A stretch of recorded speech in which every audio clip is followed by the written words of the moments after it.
Hello everyone, I'm Rajasri, Assistant Professor, Department of Electrical and Electronics Engineering, working at MLR Institute of Technology, Hyderabad. And in today's lecture, I'll be discussing TRIAC based AC voltage controller. And here, TRIAC based controllers with R load as well as RL load. We will be discussing as well as TRIAC based single phase controller using TRIAC triggering.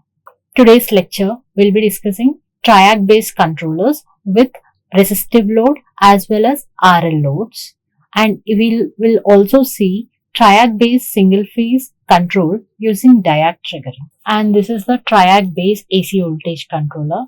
So far we have seen AC voltage controllers with two anti-parallel connected SCS, whereas now those particular anti-parallel SCS can be replaced with a single TRIAC. So this is what this TRIAC, the advantage, what are the advantages associated with these TRIAC based controllers is, if you make use of TRIAC instead of two anti-parallel connected SCS, the triggering will be simple. That is, we can make use of a single gate drive. That is one thing. So the triggering will be simple. And this particular TRIAC, it will be conducting both positive half cycle as well as negative half cycle. So here, during the positive half cycle, the moment when triggering pulse, only then thyristor starts conducting. See, though thyristor TRIAC is forward bias right from 0, the moment when we provide triggering pulse, only then thyristor starts conducting, otherwise no. So that is the reason here output voltage waveform is remained 0 until and unless we provided the triggering pulse. And the moment we provided the triggering pulse for the TRIAC, it started conducting current through the load in this direction. That is current through the load in a downwards direction. And that is how output voltage started appearing across the load right from the instant called alpha. It is conducting from alpha to pi. And the moment it reaches pi, because this is resistive load, now we are discussing resistive load, at this instant called pi, the TRIAC has been turned off. And that is the reason the output voltage is remained 0 from pi to pi plus alpha. And during which, the moment when it reaches pi, what happens? Negative half cycle appears. And because of the negative half cycle, TRIAC again triggers, if at all, if we provide the triggering pulse during the negative half cycle. So the moment at this instant called pi plus alpha, again thyristor started conducting current through the load in this direction. That is upwards direction, reverse to that of the first case. That is how we are getting the negative half cycle of the output voltage control from pi plus alpha to another instant called 2 pi. And the moment it reaches 2 pi, what happens? Positive half cycle appears, and because of which TRIAC is being turned off at this instant called 2 pi, and it remains off from 2 pi to 2 pi plus alpha. And again at this instant called 2 pi plus alpha, since positive half cycle has been appeared, again TRIAC starts conducting current through the load and the cycle repeats. And this is nothing but the output voltage waveform. And if you observe, here there is single gate drive which is being provided for the TRIAC. So that is the only advantage. Single gate drive can be provided and the operation can be simple because we are making use of only one gate drive. And here two anti-parallel SCRs are also replaced with a single device called TRIAC. And that is another advantage. And coming to the output current waveform, if you see output current waveform, it is exactly similar to that of the supply current waveform. It is because same path, so same current is flowing. That is the reason supply current will be equal to that of the output current. And if you see, the moment when triggering pulse is provided, at that instant TRIAC started conducting from alpha to pi, and it remains 0 from pi to pi plus alpha. Due to negative half cycle, the moment when we provide the triggering pulse for thyristor for TRIAC, again at this instant called pi plus alpha, TRIAC started conduction till 2 pi and the cycle repeats. And here if you see, output current waveform is just similar to that of the output voltage waveform. The only reason we are making use of resistive load. In resistive load, current waveform will be just similar to that of the voltage waveform.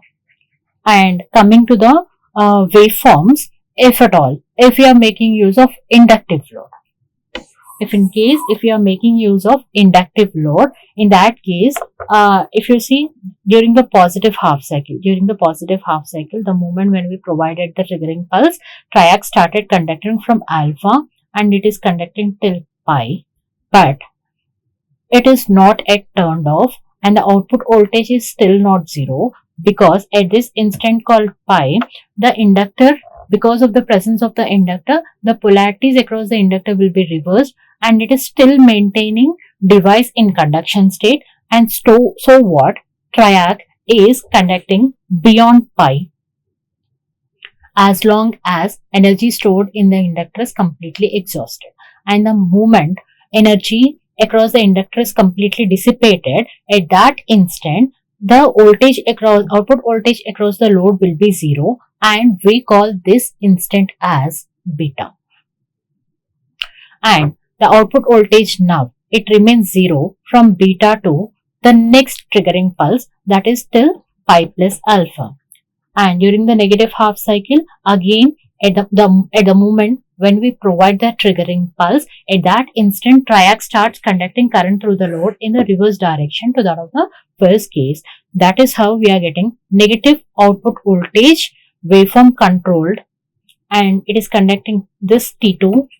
TRIAC is conducting till 2 pi, and it is conducting beyond 2 pi because of the inductor. Whatever the energy stored in the inductor is still present, and which is what driving current through the load.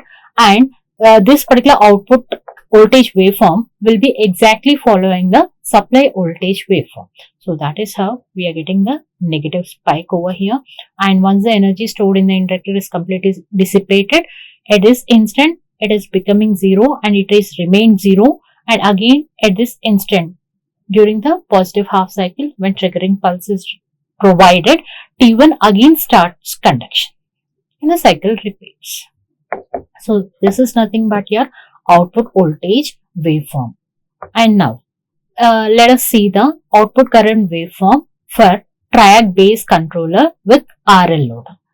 So at this instant called alpha, again thyristor 1 started conduction and it became maximum at this instant called pi, and it is conducting beyond pi as long as the energy stored in the inductor is present, output current is present.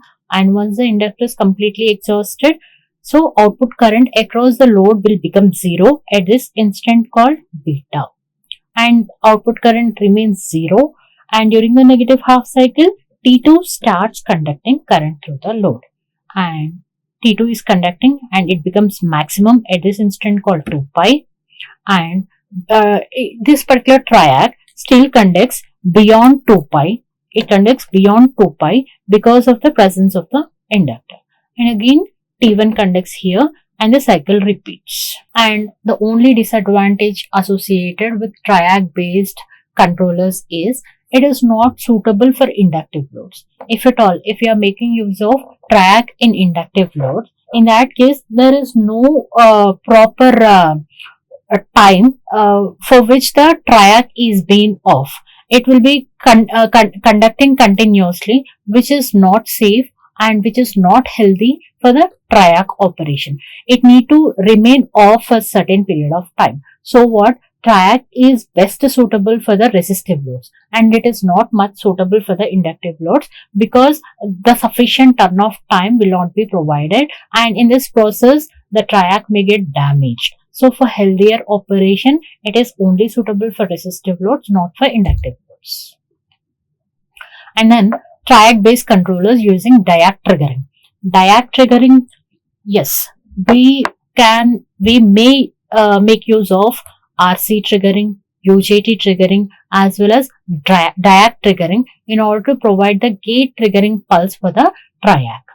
And here there is a circuit employed in order to obtain the gate drive triggering using DIAC. So during the, if you see the circuit, this resistor, variable resistor, decides the value of the capacitor. until what voltage, the threshold voltage of the capacitor will be decided by the value of this variable resistor. So once the capacitor reaches the threshold voltage, the peak voltage, at that instant, it will start discharging through the diac. So what diac is on now, and in turn, this diac is providing the triggering pulse required by the TRIAC. So the charging of the capacitor is actually acting as a triggering pulse required by the TRIAC. So here, during the positive half cycle of the supply voltage, during which the capacitor starts charging, and once the capacitor reaches, because this capacitor is charging, and once it reaches the peak voltage, that is threshold voltage, at that instant, here this capacitor starts discharging through the diac. So diac is triggered here. That means now at this instant diac is on. When diac is on, whatever the charge across the capacitor will be appeared as the gate triggering pulse of the TRIAC. So here diac is on, and whatever the charge stored across the capacitor will be discharging through the diac. This is discharging period.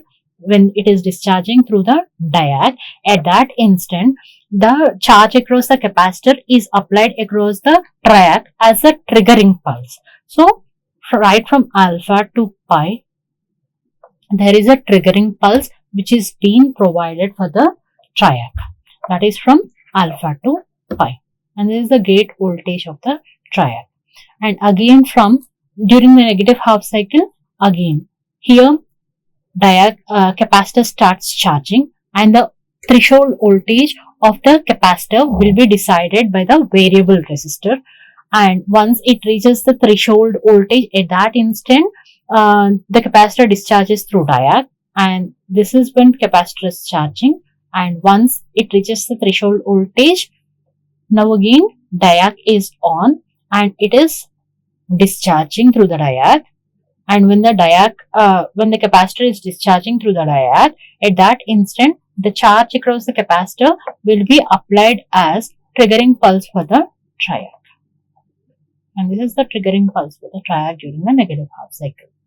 So what are the advantages associated? See, here I am indicating only charging and discharging of the capacitor, diac, and then triggering pulses for the TRIAC. And we have already seen the TRIAC based controllers waveforms for resistive as well as inductive load. So this is, I have shown only diac based triggering. As I told you, we can go for RC triggering, UJT triggering, or diac triggering, where diac triggering is simple. And coming to the advantages part, TRIAC based controllers, we can employ only single gate drive, which is simple to operate, and triggering is also simple, and we require only one gate drive. That is the advantage. And coming to the disadvantage part, this is not suitable for the inductive loads. This will be best suitable for the resistive loads. As I already told you, for the resistive loads, the TRIAC will be getting time in order to remain off for a certain period of time, and again function, and again remain off for a certain period of time. Whereas in inductive loads, there is no such chance which is provided for the TRIAC. It will have to conduct continuously during the inductive load. So that is the disadvantage. Any device need to remain off for a certain period of time in order to operate in a healthy way. So that is a disadvantage associated. And the other thing, what are the applications of these TRIAC based controllers are fan regulators. We can make use of these TRIACs in fan regulators as well as low power resistive loads. And nowadays, if you see the fan regulators, we are finding the round shape, small size switch, which is nothing but TRIAC. These are the applications associated. And in the coming up lecture, we'll be seeing cycloconverters. Thank you.